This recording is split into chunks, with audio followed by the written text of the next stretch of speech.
हो चुका था। यहाँ तक कि मैं अपने चाचा वुल्फ के 6 महीने के बच्चे से भी बड़ा दिखता था और 30वें दिन तक मेरा शरीर 1 साल के आर्कटिक वुल्फ जितना बड़ा हो चुका था। इस समय मैं लेवल 3 पर पहुंच चुका था। मेरे एचपी पूरे 300 पॉइंट्स तक पहुंच गए थे। बाकी सभी एट्रीब्यूट्स 30 थे। इसके अलावा हर लेवल अप पर सिस्टम जो 10 बोनस एट्रीब्यूट पॉइंट्स देता था, उन्हें मैंने पूरा का पूरा स्पीड में डाल दिया था, जिससे मेरी स्पीड सीधे 60 तक पहुंच गई। मेरी मौजूदा स्पीड शायद मेरे लेवल के किसी भी दूसरे वुल्फ से ज्यादा थी। यहाँ तक कि वुल्फ मम्मी भी मुझे पकड़ नहीं सकती थी। आसमान हो या जमीन, स्पीड ही ट्रूथ है। अगर स्पीड है तो लड़ाई हारने पर भी भागा जा सकता है। उसी समय एक आर्कटिक वुल्फ की गूंजती हुई हाउल ने मेरी सोच तोड़ दी। सिर उठाकर देखा तो वुल्फ पापा पूरे पैक को हंटिंग के लिए बुला रहे थे। ऐसी हाउल मैं लगभग हर दिन सुनता था, क्योंकि वुल्फ पापा और वुल्फ मम्मी रोज हंटिंग पर जाते थे। लेकिन आर्कटिक का एनवायरनमेंट बेहद हार्श, ऊपर से यहाँ प्रे भी बहुत कम मिलता था, इसलिए हर बार वे मुश्किल से कुछ छोटे मोटे जानवर ही पकड़ कर ला पाते थे। जहां तक उन बड़े बड़े एनिमल्स की बात थी जो अक्सर दिखते थे, उन्हें छेड़ने की हिम्मत पूरा वुल्फ पैक भी नहीं करता था। शिकार दिन ब दिन मुश्किल होता जा रहा था। इस बार तो वुल्फ मम्मी,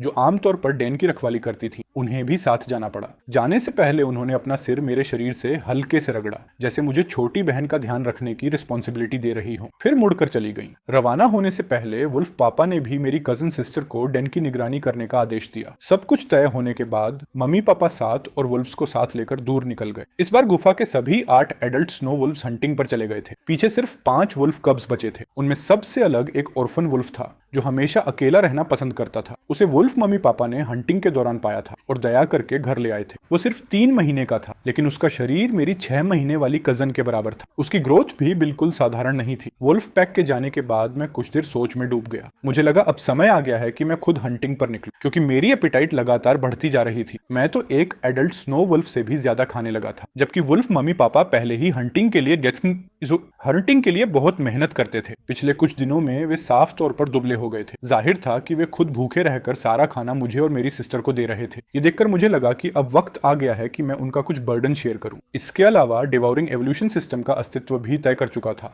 कि मुझे बाहर निकलकर बैटल्स और ब्लडशेड का सामना करना ही पड़ेगा। सोचते ही मैंने एक हल्की हाउल करके अपनी कजन को बता दिया। कजन ने जवाब में 2 बार हाउल की। वो मुझे रोकना चाहती थी, लेकिन मैंने उसकी बात अनसुनी कर दी और चुपचाप गुफा से बाहर निकल आया। आर्कटिक एक ऐसी दुनिया थी जो एंडलेस स्नो और आइस से ढकी हुई थी। यहाँ लंबी और निर्दयी विंटर पड़ती थी। टेम्परेचर जरा सी देर में -40 डिग्री सेल्सियस से -50 डिग्री सेल्सियस तक गिर जाता था। हालांकि मैं स्नो वुल्फ बन चुका था, लेकिन बाहर कदम रखते ही मुझे आर्कटिक की हड्डियां जमा देने वाली ठंड महसूस हुई। उसी समय सिस्टम की ठंडी आवाज सुनाई, harsh weather damage receive, HP -1। Extreme weather के कारण होस्ट की स्टेमिना कंजम्पशन दोगुनी हो गई है। कृपया एनर्जी बचाकर इस्तेमाल करें। इस आवाज ने मुझे याद दिलाया कि मैं ज्यादा देर बाहर नहीं घूम सकता। मैंने ठंडी हवा का एक डीप ब्रेथ लिया और धीरे धीरे गुफा से दूर बढ़ने लगा। शुरुआत में मेरा इरादा वुल्फ पापा के हंटिंग ट्रेल का पीछा करने का था, लेकिन आधे रास्ते में मुझे कुछ स्नो रैबिट्स के बिल दिखाई दिए। वे बर्फ पर उगी मॉस को बड़े मजे से खा रहे थे। मेरा दिल तुरंत हिल गया। अगले ही पल उन स्नो रैबिट्स के एट्रीब्यूट्स मेरी आंखों के सामने उभर आए। उनमें सबसे ताकतवर वाला लेवल 3 का था और उसकी स्पीड तो 53 तक पहुंच चुकी थी। बेहद डरावनी स्पीड। यही वजह थी कि वुल्फ मम्मी पापा आमतौर पर उन्हें इग्नोर कर देते थे। इन रैबिट्स को पकड़ना सच में बहुत ज्यादा मेहनत मांगता था,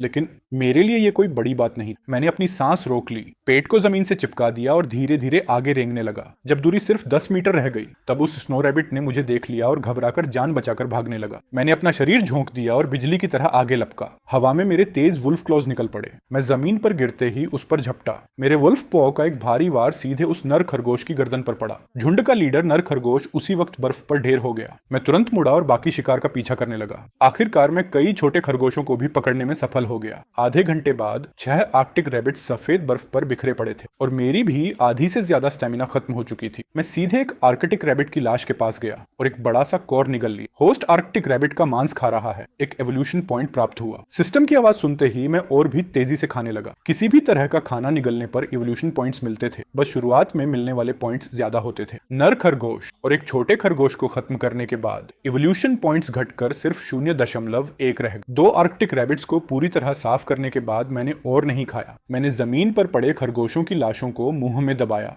और लड़खड़ाते हुए गुफा की तरफ चल पड़ा। लेकिन मुझे क्या पता था कि जो कुछ अब भी हुआ था वो सब दूर खड़ी एक ऑफ रोड व्हीकल में बैठे एक्सप्लोरर्स साफ साफ देख चुके थे। 2 बार चक्कर लगाने के बाद मैं बाकी बचे 4 आर्कटिक रैबिट्स भी गुफा तक ले आया। कजिन बहन, छोटी बहन और बाकी वुल्फ कब्स उन्हें देखकर खुशी से हुआ हुआ करने लगे। उनकी आंखों में हैरानी और सम्मान साफ झलक रहा था। मैंने धीमी गुर्राहट की और एक छोटे खरगोश की लाश उनके सामने फेंक दी। इजाजत मिलते ही सारे वुल्फ कब्स टूट पड़े, खुशी के मारे जैसे उनकी लॉटरी लग गई हो। खासकर वो अनाथ वुल्फ कब, वो तो मेरी कमजोर कजिन के हिस्से का मांस भी छीनने की कोशिश करने लगा। मैंने उसे रंगे हाथों पकड़ लिया। धड़ाम! मेरे पंजे का एक थप्पड़ उसे 3-4 मीटर दूर उड़ा ले गया। मैंने गुस्से में 2 बार जोर से गुर्राया। अनाथ भेड़िया लड़खड़ा कर उठा और घबराहट में कराहते हुए सिर झुकाकर अपनी गलती मानने लगा। बड़ी मछली छोटी मछली को खाती है, ताकतवर ही राजा बनता है। यह नियम एक बार फिर साफ दिखाई दे रहा था। अनाथ भेड़िया काफी देर तक कराहता रहा, फिर डरते डरते मेरी तरफ देखा और धीरे धीरे वापस अपने कोने में जाकर बैठ गया। कुछ देर बाद ही उसने हिम्मत जुटाकर आर्कटिक रैबिट की लाश के पास जाना शुरू किया। इस बार वो इतना डरा हुआ था कि खाने की चीज छीनने का जरा सा भी इरादा नहीं दिखा। बस थोड़ा सा ताजा मांस काटा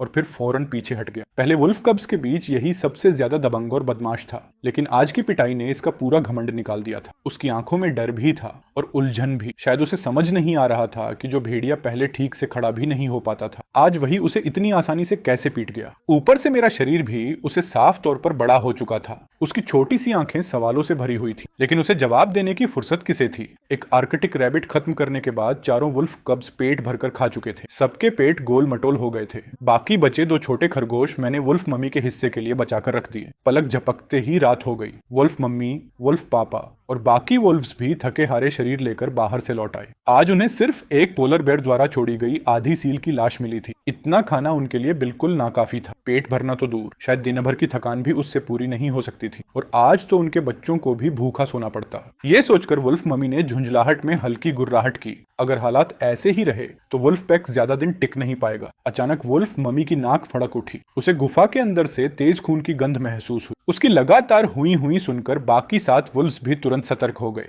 वुल्फ पापा कई आर्कटिक वुल्फ्स को लेकर पागलों की तरह गुफा की तरफ दौड़ पड़ा। अल्फा वुल्फ होने के नाते उसकी गर्जना में खूंखार किलिंग इंटेंट भरी हुई थी। गुफा के अंदर अभी अभी पेट भरकर सोए वुल्फ कब्स उस परिचित गर्जना को सुनकर डर के मारे उछलकर खड़े हो गए। मैं भी